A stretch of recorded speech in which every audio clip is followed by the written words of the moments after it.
Welcome back, and now let's start the program in earnest by looking at ways through which we can diversify our economy. We're talking a lot about that. Oil supply is dwindling. Even the little that we have, the price is not anything to write home about. So we need to not just talk about diversifying, we need to actually begin to diversify. And one of the avenues through which we can achieve that is farming. Wait for it. Not just farming. No. Bee farming. And you're asking, bee? Yeah. Don't get stung.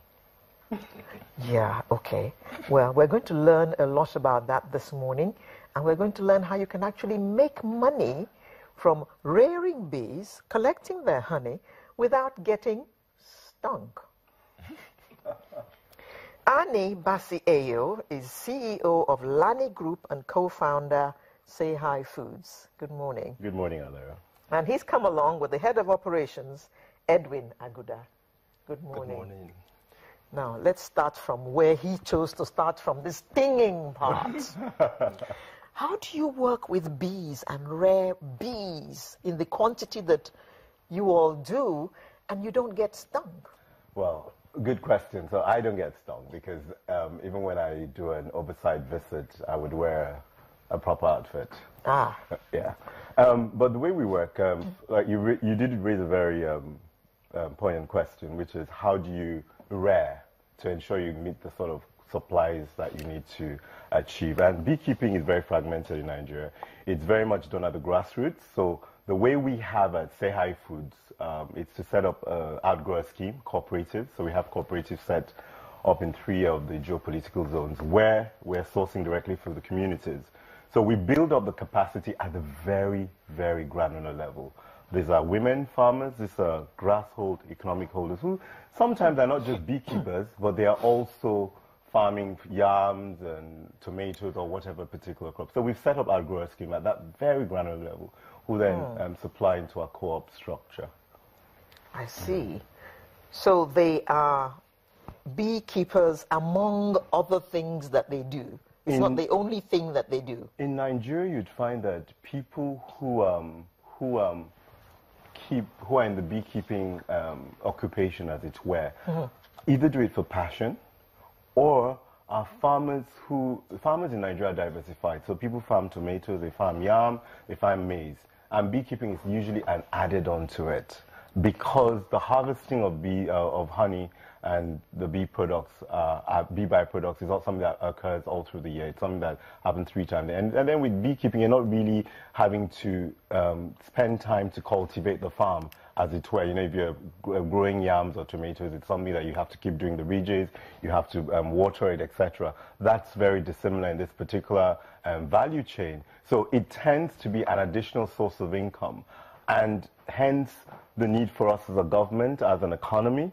the private sector, public sector, to focus more on that particular value chain, because it's got far-reaching impact. You have beekeeping. You can collect. There's beekeeping activities in every part of the country. You can collect bees here in Arepo. You can do it in Calabar. You can do it in Kaduna. So there's an opportunity to scale up at such an exponential level, and hence why we at Sehai Foods have gone into this value chain. We're working at the grassroots with co-ops, so we don't need to do everything. We're more like a processor aggregator, and we do own our farms. Collector. Collector, without getting stung, yeah. Okay. I actually wrote down something. It said, harvesting of bees or honey takes place 3 times in a year. And you've said it can happen across the country. But the question, we're not leaving you out. We'll come back to you. Or maybe I should give you this question. Right. How is it that when you talk about diversifying the economy, you're thinking about a process that happens just 3 times a year, and it's so dangerous that if you ask 10 people, how many of you will go into beekeeping? I bet you less than 3 will raise their hand in 10. So how would that help the economy? Right. Thank you. Good questions. I would say clearly, beekeeping, as you say, will be dangerous, you say, because of the bee stings, but we've got protective wears. The protective garment will actually protect you from getting stung by the bees. So what we do is actually train the farmers. If you're going to go into beekeeping, we'll definitely have to get you through the training. When you get the training, before you can go into the wild and begin to do your harvesting. How long is the training? Usually the training will take you 2-3 months. The third month is actually when you set up your hive, and because you have to do the preparations, you have to do your site selection, you have to observe to see that the beekeeping environment is quite conducive. The bees will definitely want water to drink. They'll also need vegetation, flowers, and even the petty shrubs. What happens is that during the year, all through the year, you find fruiting plants at particular seasons. So the flowering plants will produce flowers during the on season, where the fruits are about to be made. And then after that, they go dry. They don't find flowers anymore. So the bees will need to survive on that. They now go back to actually feed on the daisies, the petty shrubs. So you have to site the environment properly. Your selection is very key. If not, it won't be successful. So we do train our farmers on how to do the selection and also make use of your protective wears. That will actually enhance your harvesting procedure because you get the best harvest in the first season, which is in the first year, quarter of the year. The second and the middle, not so heavy. And towards the end of the year, you have also in December, the next harvest. No. Right. So... No stinging. Nobody gets stung. Okay. You have your protective Now, wears. the site probably will be free. I mean, the land you get, probably free. But the training, probably free or you pay a token. The gap, you definitely pay for that. The question, the other side of the question was, how can beekeeping help the Nigerian economy diversify? What are those products from the bees that should help our economy diversify? Right. And I'm sure they cost a tidy sum too. Yeah. Yeah. Sure. So I'll tell you, this is a business you can run. You don't have to be present on the farm all through. So it's some business you can actually engage in that by setting up the hives. You don't need to be there every day to look after this. And I can assure you a single hive will give you over 20 liters of honey. And 20 liters of honey will definitely fetch you a very reasonable amount of money. However, if you expand the number of hives you have per harvest, and you can have the same harvest in over 3 occasions when you go back to the hives. That's 60 liters. 60 liters in a year. And if you happen to set up 10 of this, and you have 60 by 10, That's 600. so liters. that's 600 liters. Are we exporting any honey? Definitely you will have to. Presently, there are actually restrictions for export into the EU because we're actually looking out. We have to ensure, we look at the residual effect. If you have residue in your product, actually, I don't think it's met of the quality standards that have to be met before you export. So we've actually been able to look at this and research has gone on, and I will be very, very keen in particular about quality of the product we make in Nigeria for us to export. If we look at the regulatory body here in Nigeria, SON has been doing a great job to actually ensure quality standards here. We do have the standards for honey here in Nigeria. So I would say... What, are you saying that we're not exporting any yet? We are not. We are exporting some honey, but you see, you need to look at the jurisdictions of export. So if you're looking at the EU has one of the most stringent import, because I'm looking at it in that perspective. You're exporting to the EU, they have got very stringent guidelines. And unfortunately, Nigeria is not on one of those countries that can bring in products into the EU, particularly honey.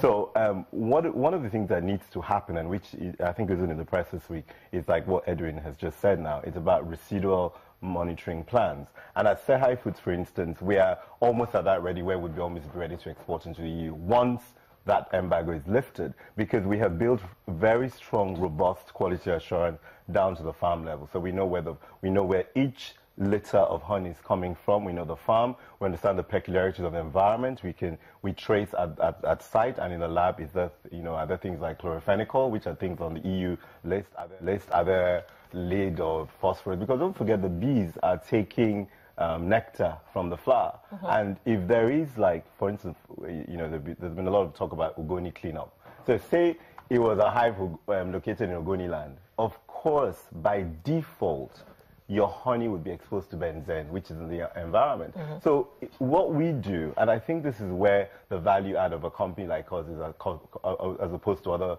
people that just buy honey in kegs, is that you need to know where your honey is coming from. You need to build that quality assurance on your supply chain. You need to train the farmers. We look at a whole capex investment in ensuring that the outgrowers have the understanding. Because if you're buying honey from co-ops that has chemicals, then obviously, it's not sustainable and you could end up being sued, etc.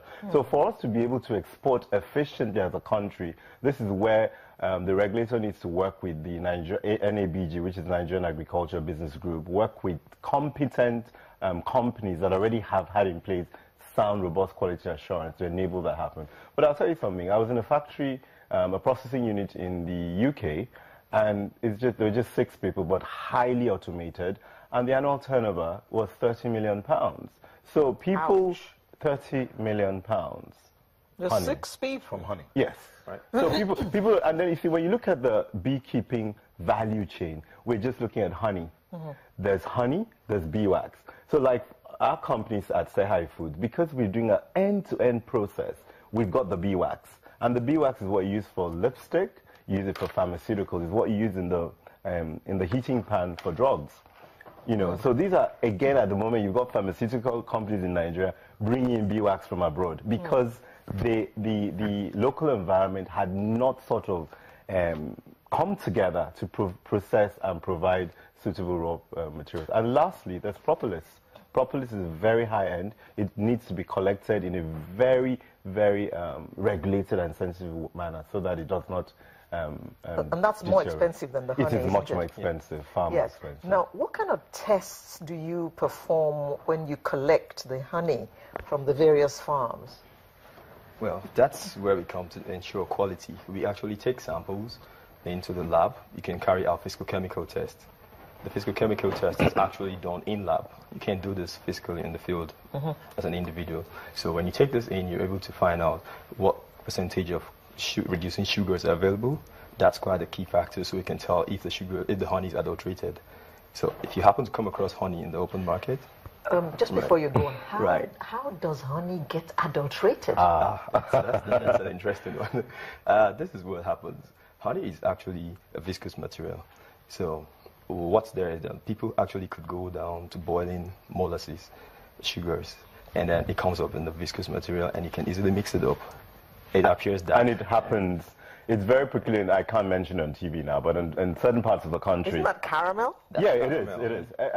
There was even a program in the United Kingdom last year, and it was found out that a lot of the honey in the shops in the UK, because there's a dying bee population in Europe and in the Western world. So there's a lot more imports coming in from other countries. Unfortunately, that's why I'm saying Nigeria we need to work up the game so that we can export into those countries. They found out in the UK, through the mystery shopping and all this sort of quality assurance TV program, that a lot of the honey in the shops were sugar molasses. And even we have Sehai Foods. What we've done, we also go into shops here and we buy some imported honey. I wouldn't mention names. And test them. And then when we test it, we also find that they're not always honey. So one thing I must say here, that Nigerians must learn to start using more of their own, which is our local products that are being processed or are being, where that the manufacturers are at least of a good quality. Because not everything foreign is necessarily, yes, absolutely. Now, the honey seems to have various colors. Some are darker than others. Is the color an indication of its purity? No, it's an indicator of where you're getting it from. He talked about site selection. So for instance, in my state, Cross River, we've got highlands, which is very similar to Taraba and Adamawa. So in the Obudu highlands, the sort of honey you'd collect there would be from trees and fauna that are very much eucalyptus and menthol type plants, conifers, which would be quite similar to what you'd have in the United Kingdom or in Scandinavia. However, come down southwest, say, Oshogbo, Axis, which there's a lot of honey in that sort of locality as well. You've got more palm trees, so it's going to be a darker fauna. The darker the color actually is representative of the sort of vegetation and fauna where it's Where the where the bees bees are feeding from. But there's something that I really want to stress here. People do not understand that bees are so important in the ecosystem. Bees make pollination happen.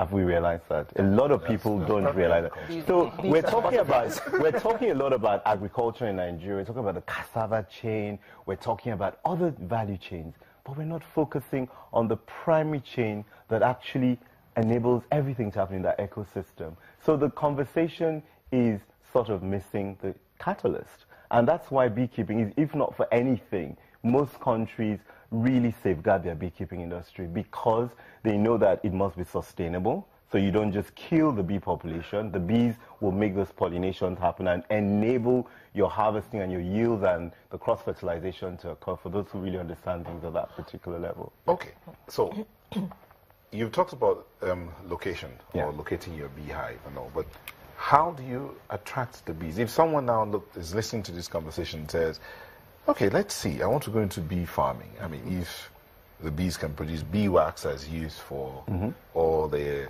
pharmaceuticals and all of that, I want to go into bee farming.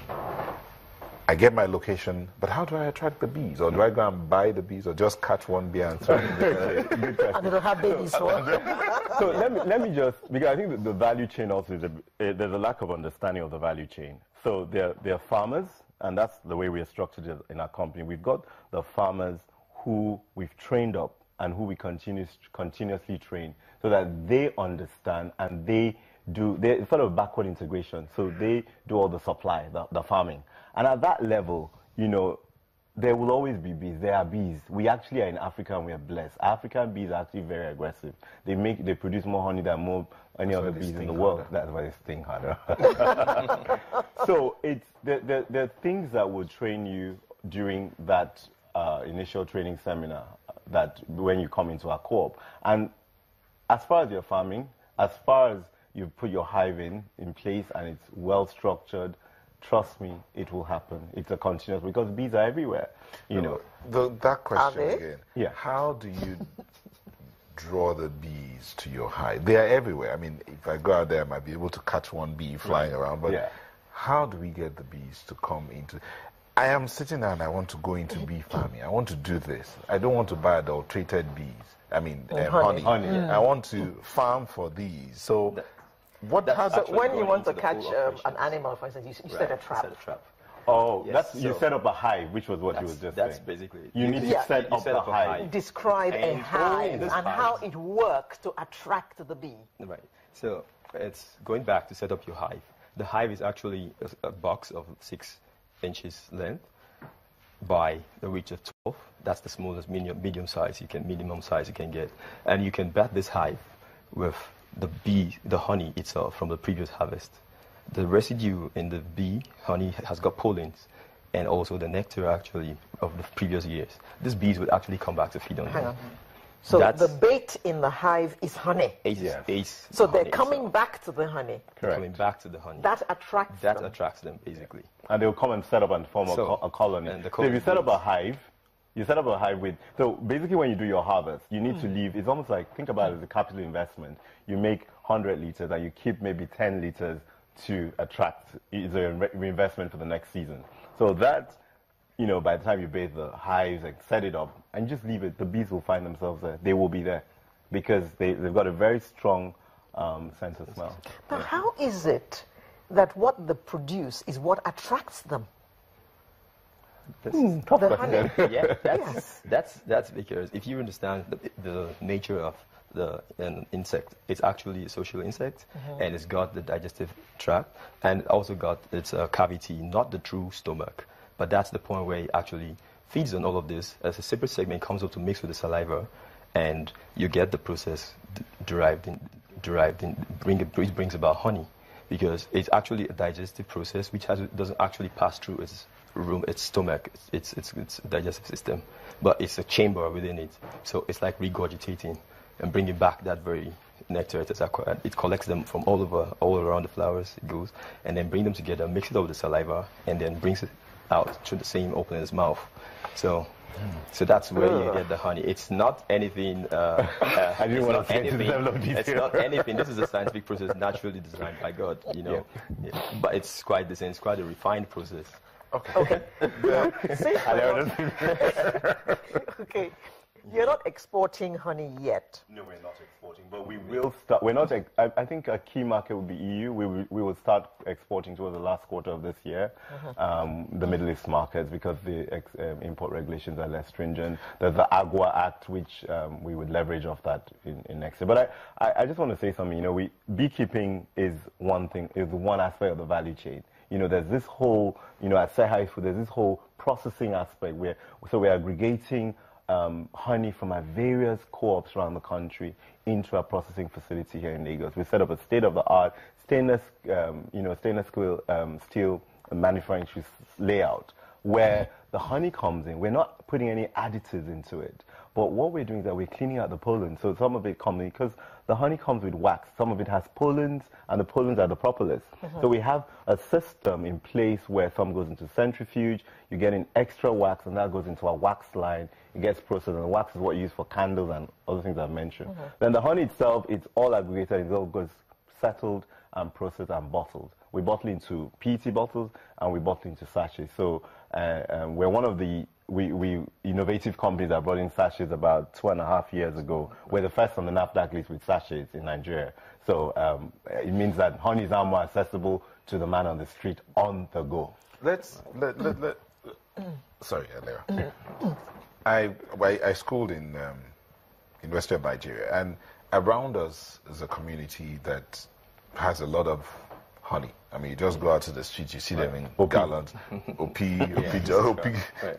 Junction and all of that. Yeah, right. But the benefits, besides the economic benefits of honey, let's look at the medicinal side of it. Because a lot of people tell you, you have cough, drink honey. You want to clear your throat, like Alera is clearing her throat now, give her honey and all of that. What other benefits are there? When you you're talking about value chain. You talked about the exports part of it. You talked about the bee wax for the pharmaceuticals. Let's look at the propolis. The propolis, which would go mainly for cosmetics, largely, yeah. So what are the other benefits? Benefits of honey. Number one, honey has an antibiotic ingredient. It's antibiotic material in it. So like you hear about Manuka honey. What Manuka has done in New Zealand, so there's honey called Manuka honey from New Zealand. It's very expensive, one of the most expensive honey in the world. And what they did is that they just did a simple test to prove that the Manuka honey had antibacterial properties. Antibiotic properties. So that people, therefore, when you have a cold, maybe you're abroad, home will say, oh, use Manuka honey, because it has been proven. So the problem we have here is that a lot of our honey, we're not showing the unique intrinsic value of our honey. We've not tested it empirically to show that, you know what, if you take honey from a pea, or you take honey, African honey, because our bees are so aggressive, we've been able to prove that it does A, B, C, and D. But generally, you'd find that for colds, it works. It's my grandmother's recipe, honey, ginger, garlic. Lemon. Trust me, and lemon, it works. It works very well. It's a very good cleanser for women. They use it for their face mask. In fact, if you look at all the face masks, etc., it does contain honey. So there are lots of, and honey too is a binding agent. So you use it for like cereal bars. A lot of the companies use honey in their processing. You know, the biscuits, the cakes, etc. So there's a lot of other uses of honey. And then as a sweetener, because it's more of a natural sugar, you know, people think, oh, yeah, I'm diabetic, I can eat more honey. Yes, you can eat honey. It doesn't mean you should eat more honey than the sugar. It just means that this is not refined honey. It's not refined sugar. So it's a healthier form of sugar. It doesn't mean you should go and consume it in large quantities. It gives you, it's an energy boost. If you're working out in the gym, like that's why our sachets are very good. You can just open it up before your gym instead of using a protein shake. It's a fantastic energy booster. And I don't know if you have any other things to add on why you think it's... The other benefits. You could use honey actually in your tea. It actually calms your nerves at night. Before you go to bed, you could take that in maybe milk or in your tea. Is that Edwin's bedroom or everywhere? Basically, it calms your nerves. It just makes you relax. Okay. Are there any Nigerian companies exporting honey right now? I wouldn't want to comment on that. I'm not the regulator. Why I'm saying that is that there are some companies that are exporting that perhaps have not quite met the standards. I mean, you know what the competition is doing. So. Right. Okay. There are some that are exporting, but I said they're not exporting in a value-added form, you know. And I think that is, if you really are diversifying a sector, you need to stop exporting in kegs. Yeah. Or something that is not well put, and that's where companies like us come in. Before Before we go, we've talked about benefits, you've talked about processing, talked about exporting. Where do we find, because there will definitely be areas where we talked about OP. What about the Mambila Highlands? There are other areas you want where, me to like, release all my trade secrets. What I'm saying, you have when you're doing farming, agriculture, for instance, farming. You say you want yams, go to Benue. Yeah. You want rice. You have different grades of rice: Katsina, Kebi, Ebonyi. Rice. You want salt, Ebonyi. All those things. So you talk about bees. So grades where of do bees. you go? Like talk about the pea. Where else? Like I said, those places you mentioned, why those places are very well known is because in their local society, in their local cultures, over time, they have sort of built an artisan trade around hunting of bees. That hunting is not sustainable because what happens is that people go out into the forest, they get, wild bees, but they smoke and they kill the bees in the process. We are killing the bee population that way. By smoking. What we are doing at Sehai, and that's what we have spent time, we spent about 2 years building a sustainable co-op program, is to ensure that it's sustainable, so you don't kill the bees. And therefore, every community in Nigeria can key into this. But I see beehives where they smoke the bees. Yeah, that's, some beekeepers. Smoking is different from killing. You can smoke and end up killing them. And that take care. If you go into a cave, you take out the whole nest or the hive, the local hive that the bees have set up, and you don't leave any honey and set up one, then there's not going to be a hive there. There's not going to be a honey there. So that's not going to be sustainable. Do people eat bees, by the way? Some people do eat bees, actually. They eat the bees with the honey and suck it out. I won't mention where. Okay. Now, we've got to go, so I'd just like your last word on this. Okay. Diversifying the economy, and the focus has been on bee farming. Okay.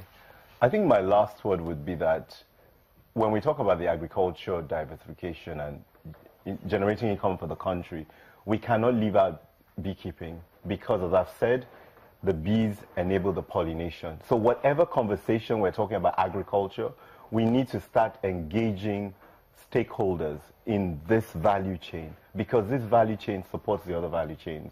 And that will enable us to build a better income generating for companies and also for the farmers at the lower level. It's something that shows that we can carry everyone along as we diversify Nigeria. Edwin? Right. Yeah, that's very true because the beekeeping value chain is a very long chain and it's got lots of actors. So if we actually improve on this value chain, we can bring in a lot of people along the line. There's several issues of unemployment. We can actually engage a lot of youth into bee farming. So just before you go, how much is a liter of honey? A liter of honey, pure honey, is in the range of 1,000 to 1,500 naira now. Thank you very much. Right. Edwin Aguda, Head of Operations, Sehai Foods, as well as Annie Basi Ayo, Chief Executive Officer, Lani Group, and co-founder, Sehai Foods. Thank you very much for coming and enlightening us on this all-important sector. So we should go and drink a cup of honey. So, you know what? Drink Nigerian honey. Thank you very much.